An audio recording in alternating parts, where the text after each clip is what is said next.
Hello and welcome to Crypto Bible. My name is Oliver, and in today's episode, it's an interesting one because I have Andrea Dalla Val on the other line at the moment, and he thinks NFTs are a scam. So we're going to discuss why he thinks that and break down the NFT topic. Now, just before we get stuck in, go ahead, throw me an early like. Why not? It can't hurt, and it's free. And don't forget to subscribe to Crypto Bible and turn on your notifications so you never miss any cool episodes like this one. Right, let's get Andrea on and find out why he thinks NFTs are a scam. Andrea, hello, how are you? I'm good, thank you, Oliver. Hi, everybody. What I want to ask you straight in then, NFTs are a scam. Why do we think this? Well, first of all, I will start with the name, the meaning of the name, which is, as we know, non-fungible token. Now, it has to be noted that we already had non-fungible tokens. So that doesn't introduce any new innovation of technology that wasn't already present in the current blockchain industry. The only minor characteristic of NFTs is the one to associate with a token an image. But if we look into that, we will find out that is a very small feature and probably worthless. And that's why NFTs are not something people should be bothered with. Okay. So in the beginning, October last year, NFTs were going mad. We've got OpenSea generating stupid amounts of sales and making loads of money. And they were initially just an image.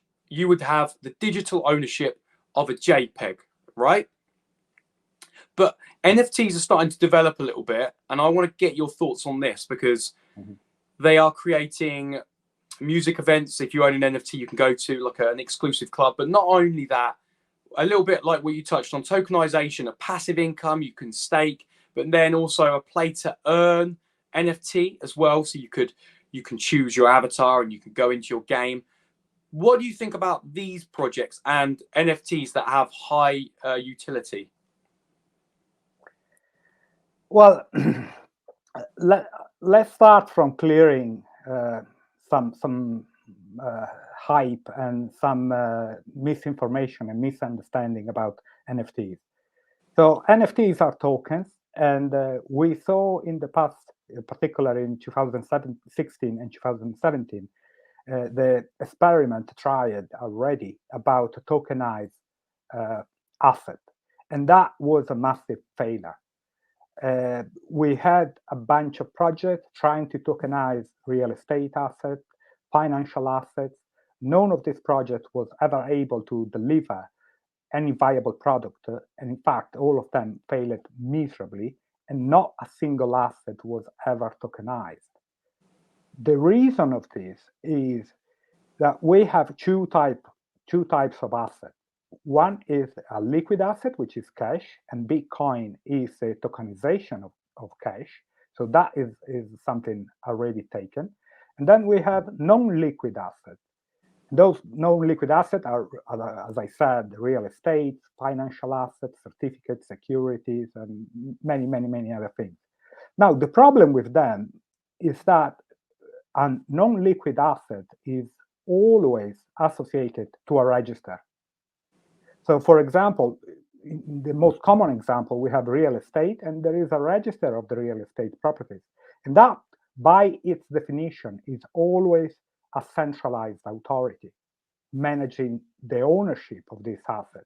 So that centralized authority, by its definition, is against a blockchain system which allows the free transferability of ownership. So it basically, the experiment in the season of tokenization back in 2016, it failed because it was never able to actually snap away the ownership of a property, register it on a public register, and place it on a decentralized network. And so when we hear that NFTs can be can carry along the ownership of some asset, this is already a massive red flag. They're not going to be able to do it.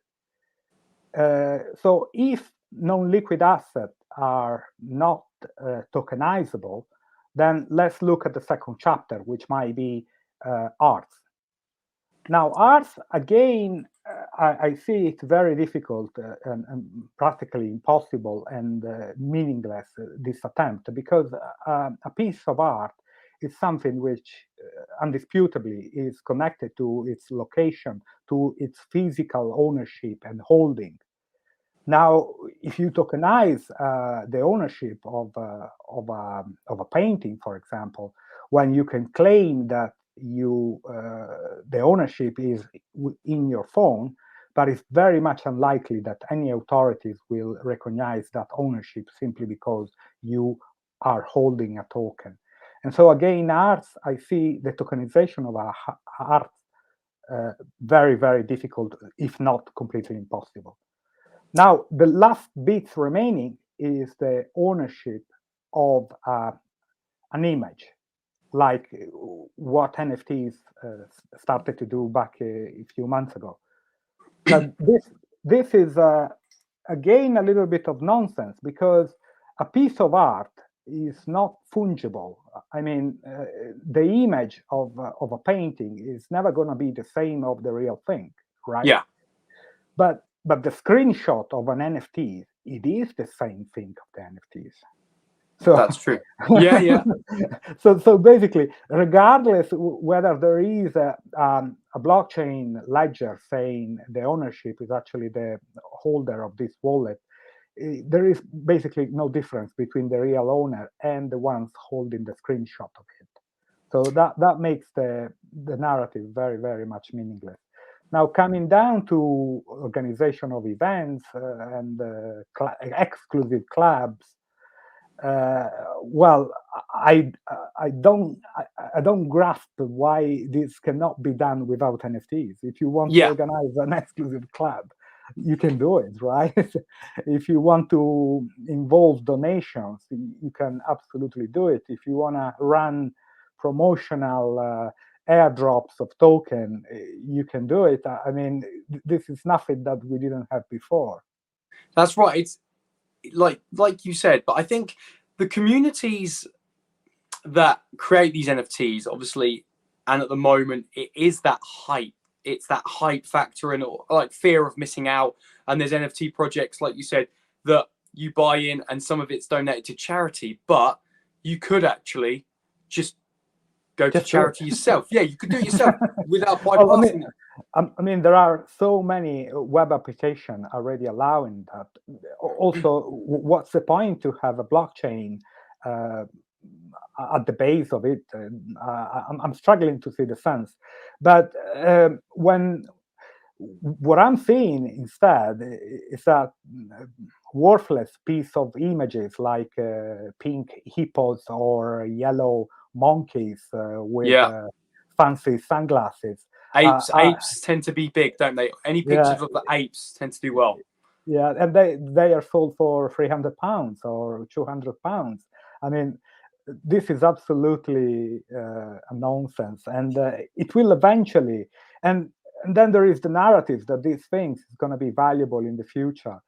Why? I don't see the point of this. I think once you have paid one NFTs, that's money burned.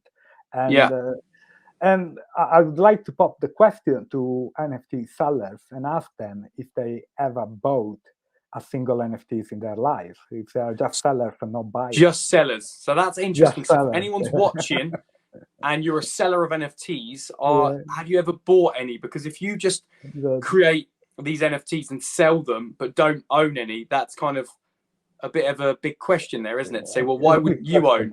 To me, it's a big question. And also the second question would be, if I understand that my NFTs owners, in some very rare cases, might make a profit by buying and selling an NFTs because the hype is so high that obviously you might manage to, in some very rare cases, of making a profit out of it. But I very much doubt that the majority of the holders is likely to make any profit, to make any resellability of their tokens. Yeah, and normally the artist as well that creates an NFT gets a sell-on royalty fee, don't they? No matter what, for the rest of its day, a little bit back comes back to the NFT holder. So, Andrea, what do you think about, Web3 and the metaverse and NFTs being something that at the moment they may be a picture, but that picture can then be a character within a metaverse that you could put your VR headset on that you bought years ago, and now you can actually use it, and it might actually be a character that people want, and maybe they're offering you money for this NFT, then maybe it was an investment. What do you think about like NFTs and metaverse? Well, in the past years, we saw many projects and many attempts of from several industry into the virtual reality, augmented reality, gaming, and this is metaverse, and the combination of metaverse with NFTs is nothing that has no technological innovation. There is no compelling case for them other than this is run by a big corporation like Facebook, ex-Facebook, let's call it metaverse. But there is no innovation, no new technologies around it. It's just hype. And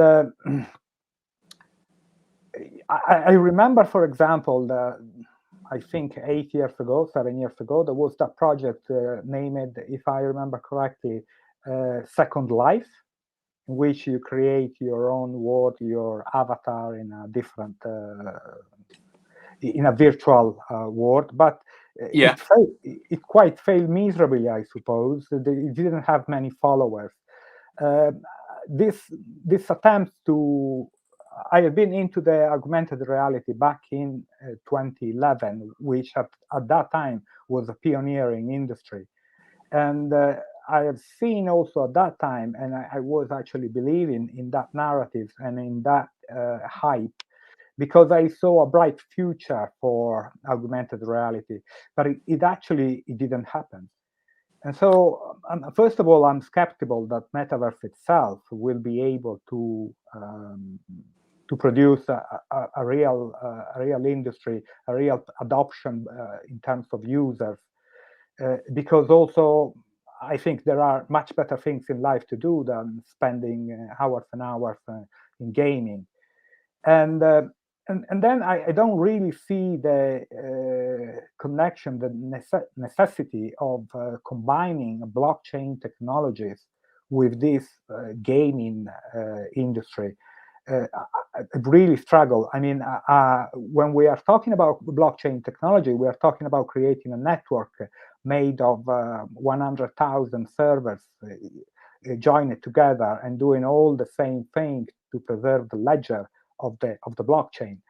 What is the point in doing that for gaming? I'm very much struggling to see it. It's just at the end of the day, it's just a way to make user pay with cryptos and with tokens. That is the only sense. But we don't need that. We have a much better cryptos. We don't need to reinvent new cryptos to have a crypto to have gaming paid, charging fees, because we have excellent cryptos already, like Bitcoin and like other cryptos, much more suitable. Okay, no, that's very interesting. So what do you think, what do you predict for NFTs? Do you think eventually they're gonna, crash and burn after the hype goes down in maybe the end of this year? What do you envisage happening with NFTs? Yeah, certainly I envisage a crash in the NFTs. I envisage that many people the aftermath will be with a lot of losses for many individuals who gave £200, £500 to that YouTuber spreading out his own NFTs. I mean, nowadays the market of NFTs is mostly populated and enriching and pumping the wallets of YouTubers or brands which have many followers. So it's just about the monetarization of an entity who has a lot of followers. So I have 500,000 followers because I'm doing video YouTube on traveling, and now I release my NFTs. I spend years and years with miserable pay-per-click charges, and now all of a sudden I make £500,000. These are real stories. There are many YouTubers who pocket in 2 weeks £500,000 releasing NFTs on this hype. What is the value? I've seen companies selling NFTs about pink hippos or fancy tomatoes. All of this, at the end of the day, all of this is going to be worthless because NFTs are just trading cards. And not even trading cards. Trading cards are actually a physical card which you can trade with your mate for some candies. But NFTs, you can screenshot them and give it in present to whoever you want. So at the end of the day, I see a massive loss for many investors, particularly for individuals who are attracted by this hype and they don't understand really what is going on. I like to remind that in the tokenization season back in 2016, I think something in the region of 150 billion were invested in projects promising much better value because they were promises to tokenize real estate. It was completely hyped, but at least that did make sense. This one is clearly completely nonsense. Why? Just think of this. Why a YouTuber would have any value to sell you for 500 pounds? It's complete nonsense. But do you think that if you are, one might say, if you are a collector in Star Wars or Disney or Lord of the Rings or something, and then you've got an opportunity, or a YouTuber, say you really love that YouTuber, rather than just buy a t-shirt or an item or something, you could buy an NFT which gave you, one, a collectible thing that you have digital proof of, but two, it enables you to vote and feel like you're having a say, even if you're not, but you are an avid fan. What do you say to that? Because if you are passionate about something, NFTs, some people may make say you more connected. Make you more connected. Yeah, they feel like they might be a good thing. They make more of a connection. Although it's a digital image and it comes with certain things, they might, enrich people's lives. What would you say to those people? Yeah, I can take this point. In fact, for example, I am connected to the people in the chess community who are running the chess championship, the Magnus Carlsen team. Magnus Carlsen is the World Chess Championship champion, and they are releasing NFTs, and that makes sense to me. I mean, if you have an NFTs of the final match of the chess championship, then is a nice collectible to have, and the fact that you are inscribed in a ledger, it does make sense to me. Obviously, at the end of the day, it all comes down to the price you pay that, because you have to distinguish how much this is really valuable and how much this is hyped. So there is a certain measurement of how much your money you're spending are actually worthy when you throw them away buying NFTs. But certainly, if we look at certain cases, as you said, the participation to the community, the collectible part of it might have some sense, but certainly not the pink hippo and the yellow monkeys, which make actually the 95% of the market. I mean, let's distinguish from a minority participating in this market, which alone would account for very, very little in the industry and wouldn't make the news on the media, and the 95%, which is made of crocs, exploiting their 500,000 followers in YouTube or in Instagram and whatever, and these are completely worthless. I see what you mean. So from what you were saying there, the NFTs that have kind of like no history, you were saying about chess, and it's a cultural sport. It's dates back centuries. People know about it. People love it. People are passionate about it. And if there is a price, and it's a real NFTs. I mean, yeah, if they release an NFTs that symbolize the final game between the two contenders, and that is something which sounds like a collectible for me. So this is very interesting. Yeah. Or, for example, if Ferrari would release a set of NFTs about their historical cars, that would make some sense because these are collectibles, right? But certainly not the hippo, and also it very much depends on the price. That is my point, because remember, you are buying a screenshot of something which is not really. Then they create the event, the participation, the club, but you can do the same with a centralized network. With a centralized server. You don't need a centralized network. You don't need a decentralized network. You don't need a blockchain. I mean, if Ferrari, there is this major point to understand. If Ferrari is releasing a set of collectibles about its own car, then why these collectibles have to be run in the blockchain? To preserve the integrity of the ledger? I mean, Ferrari can run its own database and recognize that one collectible is in one wallet and another collectible is in another wallet, and they are exchangeable. And I mean, there is no need of having a decentralized network. That's interesting. Yeah, that's interesting you say. So just to confirm what you've just said there for anyone that's listening, why does it need to be on a blockchain when it doesn't need to be on a blockchain? So are you saying that people are using blockchain and crypto and jumping on the trend when, like you said, they could have a website and you could order directly from their website, from their database, their own NFT, and even transfer it, I mean, the fact that you are running a centralized server does not prevent you from transferring this ownership, this token, this record in the database. Is not the only missing part between a centralized server and a decentralized network is that the centralized server, it is controlled by one entity, but you are buying from Ferrari, right? Yeah. And so obviously there is one entity behind issuing these collectibles, and this entity has the right to do so and has the right to control the ownership. Not to control the ownership, but to control the database.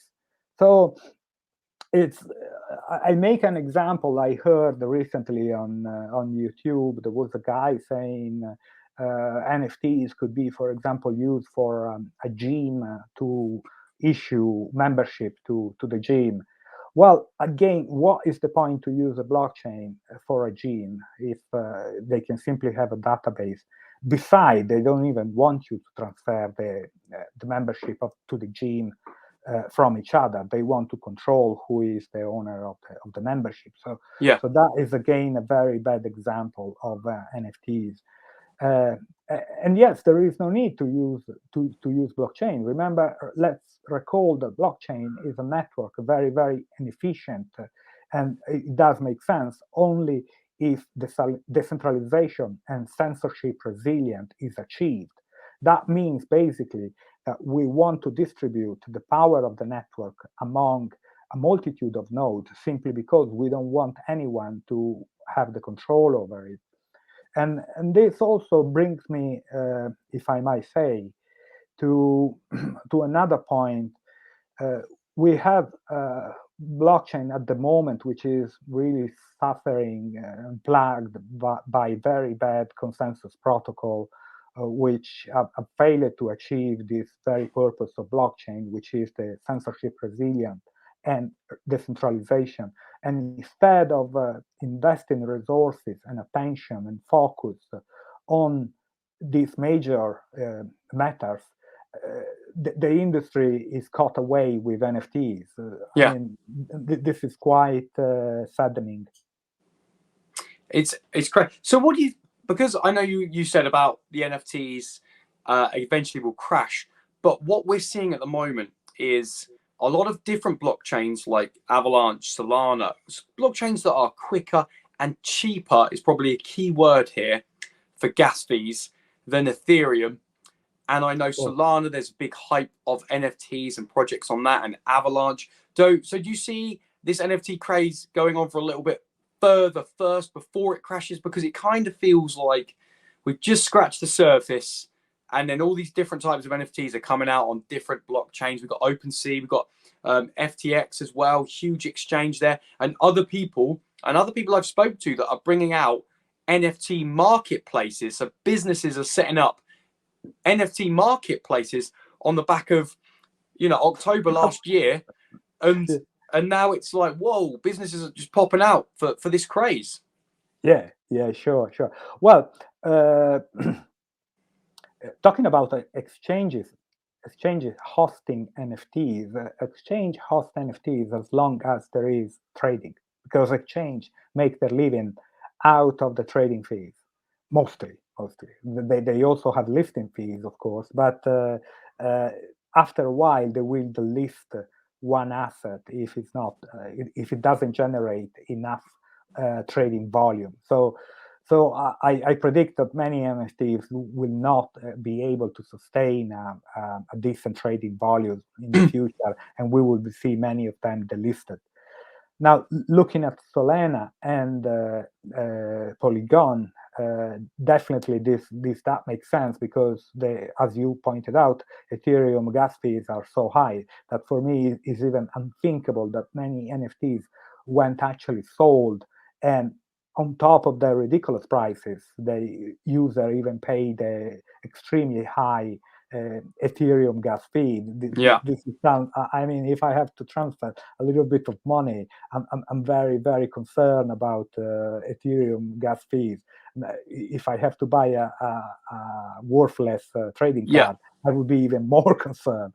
So these blockchain are definitely a better vehicle for NFTs, and they also introduce an easier way to develop and to reach the market quicker for NFT producer. But it doesn't change the simple fact that once the hype will dim off, then it's going to be over. And we have seen so many narratives about in blockchain in the past. So I would be very surprised if this narrative is able to continue it for a certain amount of time. Yeah, it's very interesting because I think a lot of people now know NFT, non-fungible token. They're starting to hear a lot about it because of this hype and what's going on. A lot of people may be jumping in without doing as much research as you should, because you're like, I want an NFT. And I've seen it on social media, and a bit like what you said, you've got influencers, YouTubers, ladies and gentlemen on OnlyFans, where they used to sell their imagery, are selling NFTs, because rather than t-shirts, pens, whatever, you can buy a picture and they're monetizing it. So I kind of get that sense, and it being a bit kind of shady. But if you're an audience member, I do get when you love something, you're in love with a certain film, and there's maybe like some culture, some history behind it. I see that point from NFT owners as well. And even some of the projects that, in stocks we get dividends, and in NFTs they give passive rewards from whatever their token is. But that token can then go up or down and be worthless. So then you've bought an NFT that actually doesn't give you that much back of a token. And then again, with like Ethereum we spoke about, when you move your NFT and you stake it and you unstake it, every time you do any transaction, you pay a gas fee. So you move it, you buy it, you pay a gas fee to buy it. you then stake it in their play to earn game, you pay a gas fee. And even when you want to, take out your passive income, you pay another gas fee. So it's very interesting, I think, with all the blockchains that we have and people with NFTs, what route they would go down. And I know you're not the biggest fan, but if you had to choose, what blockchain do you think is the most, when I say sustainable, I mean successful? Which one do you think the blockchain to do with NFTs is going to stand a little bit longer than the others? Well, blockchain should be considered in the world of NFTs as providers. So Polygon, Solana, Avalanche are network providers. And so definitely, if you look at their transfer fees or gas fee, as you might like it, obviously the ones which have the better, the lower gas fee and the easiest implementability of the NFTs, that makes that are definitely more attractive than others. They're definitely more attractive than Ethereum. Ethereum probably can promise a better stacking because it's a more solid network. But the point here is, where is the value created? So if there is no value created, we are talking about rewards which come out of nothing, and they are related to an asset which is worthless, and so also the rewards are worthless. So if there is no value creation, if there is, and also allow me to say also the adoption of these NFTs despite the hype, but if we count the number of buyers, they are it's a very small number. It's not something that give us some promising outlook over the industry.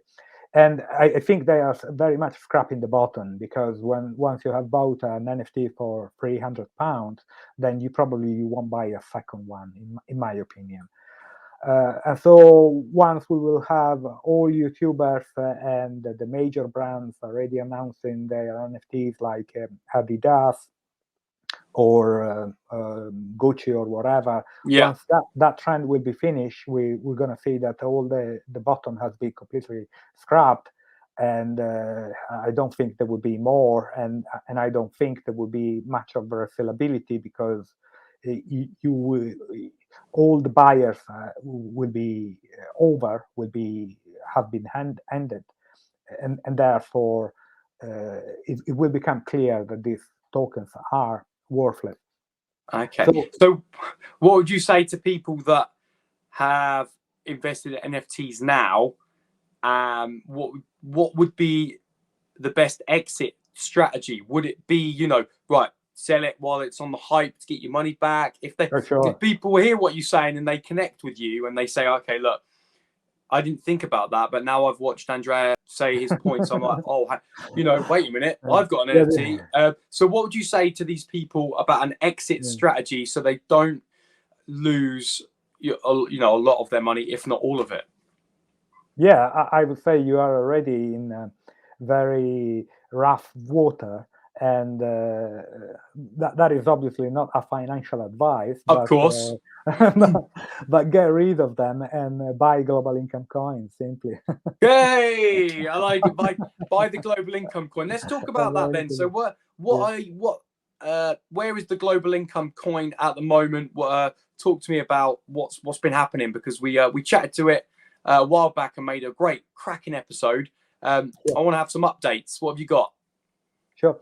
So we are actually developing a minimal viable product, an MVP, and that will allow every individual to enroll in our system and receive his global income. So we expect by the end of March or beginning of April to have the mainnet fully operational. And so every individual, wherever he lives, he will be able to perform biometric identification online and to have a wallet, a minting wallet enabled, which will distribute on daily basis some amount of global income coins with no additional effort required. So I like to point out and to summarize a little bit what we're doing. Every individual, because he is a unique individual and a human being, has the right to receive a global income. And we leverage the individual identity to create a blockchain network in which one human is one node. And so we don't need proof of stake. We don't need the process of staking. We don't need proof of work. We don't need to waste a ridiculous amount of electrical energy to produce an hash rate output, because the network is made by nodes, and each node is one individual, and each individual can only be one node. It cannot be more than one. So it's very democratic. The slogan is definitely everyone counts one. That's so cool. Yeah. When do you what date did you say again? What date do you think the first person will get scanned? Well, obviously, when you are developing such a complicated and articulated system, which involves biometric technology, which involves the creation from scratch of a blockchain, then obviously there are many. It's a bumpy road ahead. But the expectation, the ETA is set for end of March. So we will be able, definitely we will announce it, and hopefully we will have the chance to have an interview with you guys, so that we can have more audience about it. And it's going to be a date in which everyone can, if willing to do so, can enroll in the system and start from day one. So that we're trying to make it as much democratic as possible, and not to have the few ones enrolling first. But we're trying to get a kickoff in which as much people as possible is informed about this opportunity. I like to repeat once again, this is for free. You only need to spend 1 minute of your time in front of the camera of your PC to have your face scanned by the system and your biometric data recorded in our system. I like to repeat once again that your biometric data are fully encrypted, so nobody knows that you are a participant to this network. And so once you have done it, and we have established the condition that you are a human being and a unique human being, then your wallet is activated. You don't need to do anything. You just receive the global income coin every day. And obviously the first participant, because obviously at the beginning the community will grow very steadily, but also not all of a sudden. And so the first participant will receive more global income coins than those joining later, maybe in 1 year time or 2 years time. So it's a big opportunity for everyone to pocket a lot of coins and to start to build their wealth. That's good. I think people love free stuff, right? Last time I checked, people love free stuff. Yeah, so it'll be great to do like an interview on that, and maybe film on the process of someone being scanned, even if I'm being scanned or whatever, and so we could visualize how it works, and you can talk us through it. And it's exciting, this blockchain technology, proof of identity, and you just show up, you get scanned, and you get coins daily, right? You get coins daily, exactly. And this is not like NFTs, in which there is a pumping hype. You get coins daily because we make your enrollment, as we assign to your enrollment one signature and 1 unit of voting power in the blockchain validation process. So on one side, you receive the global income coin in your wallet. On the other side, we are able to form a powerful blockchain, fully decentralized and fully censorship resilient. And that makes a great value for the entire community and for the blockchain industry as well. I think it sounds amazing. I can't wait to see it. Andrea, thank you ever so much for coming on today and chatting all your thoughts about NFTs. I can't wait to see what other people think in the comments and whatnot. But as always, I'd love to catch up with you again. We can film some more stuff. So I just want to say thanks for your time, Andrea, and I'll see you again shortly, hopefully. My pleasure. Thank you. Cheers. Andrea. Thank you. Yes. So there you have it, guys. We spoke about NFTs mostly, didn't we? And Andrea saying, you know, they're a little bit of a scam. He doesn't think that the NFT hype, the craze, will last. What do you guys think? Are you on Andrea's side? Can you see when one person might say, well, actually, you know what? I like collecting stuff. I like having a vote. I love earning passive coin, however much value it may be. I don't know. But I would love to know what your thoughts are on NFTs. Do you think they are going to be here to stay?